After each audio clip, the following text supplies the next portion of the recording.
Low अभी आ जाओ, इसमें से आपके शायद निकालो, पकड़ो ऐसा।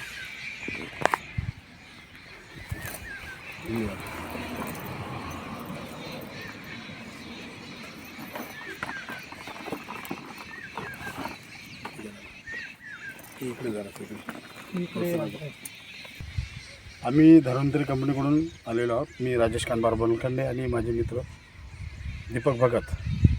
आज आम्ही, आपलं नाव सांगा दादा। माझं नाव विकास कैलास काळे।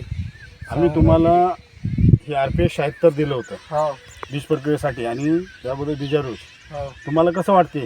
हे आम्ही सर्व जवळपास 10 ते 12 एकरामध्ये लावलेलं आहे। आपण सोयाबीन बीज प्रक्रिया करून लावलं ना? हो आणि तुम्हाला काय वाटते आज बीज प्रक्रिया, आज आपण तुमचं सोयाबीन पाहतोय, मला तर वाटतं दानाने दाणा निघलेला असं वाटतं। म्हणजे एकही दाणा याच्यामुळं फेल गेलेला नाही। हां, आणि आज पीक आता खूप छान वाटते हो आणि याच्यामुळं कसं की शेतकऱ्याचं कोणतंही नुकसान झालेलं नाही आहे नाही आणि असं खूप छान वाटतं की असं एक हे सरी वाटतात, असं एक सोयाबीन तुमचा एक दाणासुद्धा फेल गेलेला नाही। हो तर तुम्ही आदर्श शेतकऱ्यांना काय सांगसाल? आम्ही शेतकऱ्यांना सांगू शकतो की आम्ही RPS 76चं हे सोयाबीन औषध लावलं होतं हां सोयाबीनला। हं. तर याच्यामुळे हे सर्व जे काही बीज प्रक्रिया ही पूर्ण निघून आलेली आहे, म्हणजे एकही दाण्यातला फेल गेलेला नाही।